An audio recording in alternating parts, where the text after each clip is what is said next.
The fabled smokestack atop the Sistine Chapel declared to the world Wednesday that a new pope had not been elected at the first attempt. Thick black smoke billowed from a brass chimney Tuesday evening, signaling that there will be at least one and possibly many more ballots to elect a successor to Pope Benedict XVI, whose shock resignation set this electoral process in motion. The smoke appeared above a large, wet crowd in St. Peter's Square just over 3 hours after the doors of the chapel were closed behind the cardinals. The secret conclave is to resume Wednesday morning with 2 ballots. The voting may represent a battle between the Church's traditional stronghold in Europe and its more vibrant cousin in the developing world. If the princes of the Church do not elect a Latin American, African or Asian pope and reject another European, they may opt for Cardinal Mark Auliffe as a compromise candidate. "It's time we had a hockey-playing pope," joked Christopher Wells of Brampton, ONT, who works for Vatican Radio. "He's got a shot because he is a follower of Benedict and would follow the path he set for the Church. Auliffe has done a good job as prefect of the Congregation of Bishops in Rome. He is also respected for being a good witness for Catholicism in a post-Catholic society. He earned his chops speaking to a secular society. He combines a lot that they may be looking for. He is very much from the New World and understands the media in a way few European cardinals would know." Despite the appalling weather, the crowd in the square was upbeat. Groaning only a little, many promised to resume their vigil Wednesday. On Tuesday, the Cardinals' Day began with the High Theatre of a Holy Mass at St. Peter's Basilica. Dressed in dazzling crimson, the 115 cardinal electors, and other cardinals over the age of 79 who were therefore ineligible to vote, were seated in a semicircle around the altar as prayers of divine guidance were recited and chanted in Latin and Italian. In the audience were hundreds of other priests from around the world, as well as a large number of nuns wearing the distinctive habits of their religious orders. After eating lunch together in the Vatican, the cardinals made the 90-minute procession from the Pauline Chapel to the Sistine Chapel, chanting the Litany of Saints.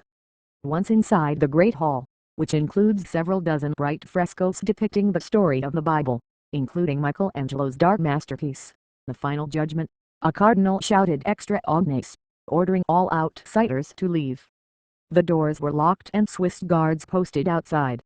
Following the rigid rules developed over the centuries, including a promise of fire and damnation and excommunication for any cardinal who breaks his vow of secrecy, there will be 2 votes taken every morning and 2 votes every afternoon beginning Wednesday and, if there is no victor then, again on Thursday and Friday.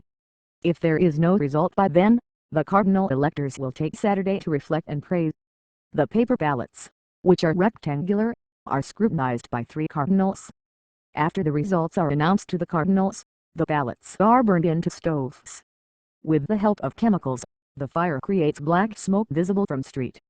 Peter's Square if there has been no victor and white smoke if the cardinals have chosen a pope. While conclaves have lasted more than 2 years, for many years none have taken more than 5 days.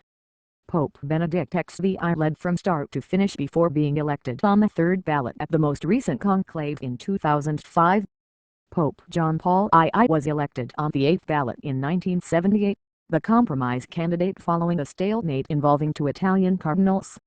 With a lot of talk that the cardinals may look outside Europe for the first time for a pontiff, and the Church facing the global sex abuse scandal and allegations of corruption at the Vatican Bank, there is far greater uncertainty about the result than usual. Vaticanistas, the journalists who follow the Church closely, reckon there are about a dozen serious contenders, which is far more than usual. There are no declared candidates and it is considered extremely unseemly for any cardinal to appear to be campaigning to be pope. To be declared the Vicar of Christ in this conclave, the winner must receive 77 votes, which is a 2/3 majority plus 1. Although specifically prohibited from negotiating deals once voting has begun, the cardinals do chat over meals and in their Spartan hotel within the Vatican, during the evening.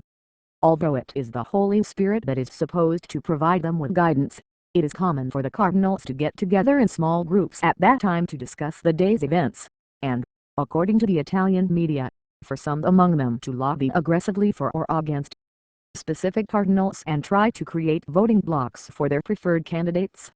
While there are no formal blocks, There are groups that are regarded as reformers while others with strong ties to the Vatican are regarded as the old guard. The College of Cardinals is heavily weighted towards representatives from Europe. Italy, with 28 cardinals, has far more princes of the Church than any other country. Although Latin Americans comprise 41% of the Catholics in the world today, the entire continent only has 19 cardinals. Europe, with 24% of the world's Catholics, has 60 cardinals. North America has 14 red hats including 3 Canadians. Assisting the cardinals during the voting are 90 helpers, including doctors, nurses, police officers and nuns working as clerks. All of them were required to take an oath of secrecy on Monday. Read more.